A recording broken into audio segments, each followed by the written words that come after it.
Hola chicos de segundo año de secundaria, espero que estén bien, ¿no? Bueno, estaba viendo la tarea, me parece que algunos no están, me han faltado entregar algunas tareas, por favor, no se olviden de enviarlas, ¿ya?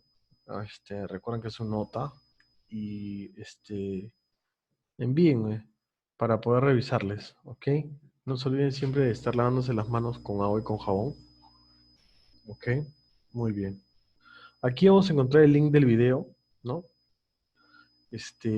Lo van a encontrar acá y cuando yo termine de grabar, ¿no? Ya lo van a encontrar acá. Logro de la sesión. Al finalizar la sesión, el estudiante hallará ángulos aplicando propiedades de los triángulos, ¿no? Ese es nuestro logro de esta sesión de clase.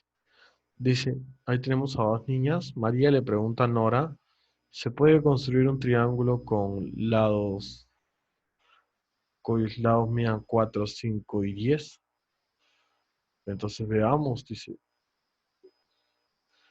Nota, recuerda que tres varillas con estas medidas se observa que las varillas A y B no pueden alcanzar los extremos de la C, ¿no? Dice que deben de alcanzar los extremos de la C. Luego concluye que no es posible concluir dicho triángulo. ¿Qué condiciones debe cumplir las medidas de los lados de un triángulo para que éste pueda ser construido? Por ejemplo, yo les comento aquí que debe ser, se necesita la propiedad de la existencia de los triángulos. ¿De acuerdo? Y esa propiedad quiere decir pues que un lado tiene que estar entre, por ejemplo, 10 tiene que estar, ese 10 tiene que estar entre la suma de los dos, 9 y 1. Entonces, si nosotros nos damos cuenta, 10 no es menor que 9, entonces por eso que este triángulo no existe. Pero ahora lo vamos a ir explicando, ¿no? Tenemos acá, dice, un triángulo se forma al unir con segmentos tres puntos no alineados, elementos. Un triángulo se forma al unir con segmentos tres puntos alineados, elementos vértice ABC. Acá están los vértices, se representan con letras mayúsculas, ¿no? Ángulo interno I, ángulo exterior E. Se denota triángulo ABC. Ya el ángulo es interior I, el ángulo es exterior C. Un triángulo se forma al unir con segmentos tres puntos no alineados, ¿no? Tenemos los lados AB, BC y AC. El ángulo interior se llama I, el ángulo exterior se llama E. Vamos a borrar esta parte. Ya. Clasificación de los triángulos. Se puede clasificar según su medida y sus lados, ¿no? Acá tenemos, por ejemplo, el triángulo equilátero. Tres lados de igual medida. Mira, los tres tienen la misma medida. Hay algo más que quería acotar. Que los ángulos interiores valen 60 grados. ¿Ya? Luego tenemos el triángulo isósceles, son de dos lados de igual medida. Este y este.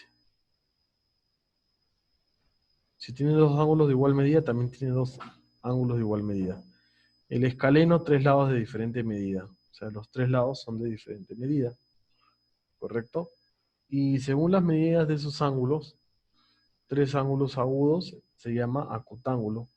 Triángulo rectángulo es aquel que tiene un ángulo recto. Y el obtusángulo es un ángulo que tiene un ángulo obtuso. ¿De acuerdo?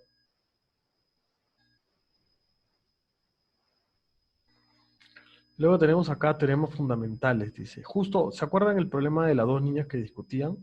De que la medida de un lado es mayor que la diferencia de los otros dos lados, pero es menor que la suma. Por ejemplo, acá estamos tomando de referencia A.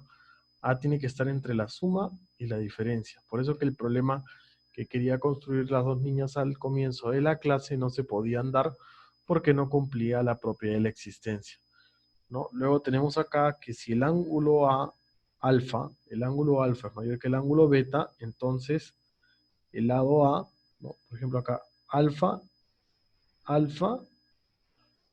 ¿dónde está alfa? Alfa es mayor que beta, entonces quiere decir que el ángulo, el lado que se le opone a alfa es mayor al lado que se le opone al ángulo beta, eso es lo que quiere decir.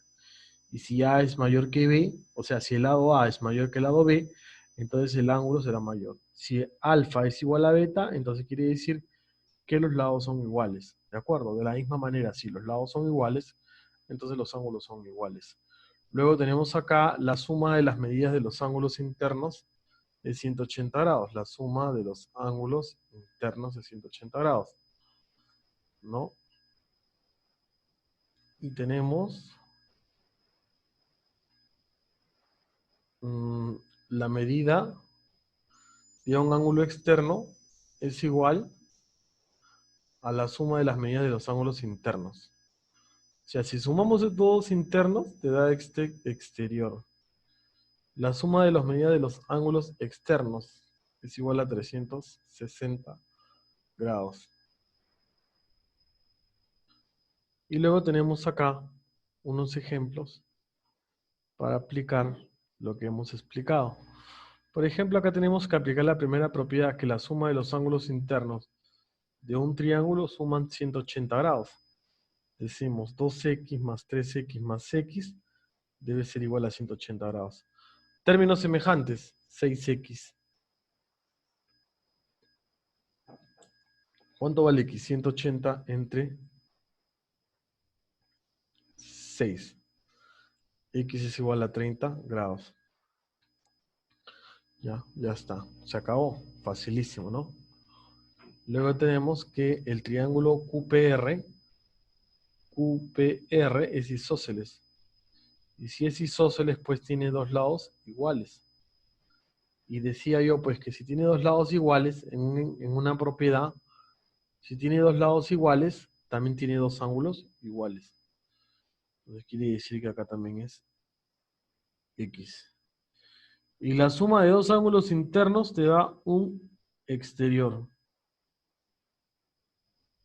X más X igual a 70. 2X igual a 70, X es igual a 35 grados. Acuérdate, ¿ah? Muy bien, hemos terminado esta parte de la explicación de la clase muy corta. Y como ha sido corta la clase, ¿no? También les estoy dejando dos ejercicios de tarea nada más, que ya lo van a ver después. ¿Ok? Chao chicos, nos vemos.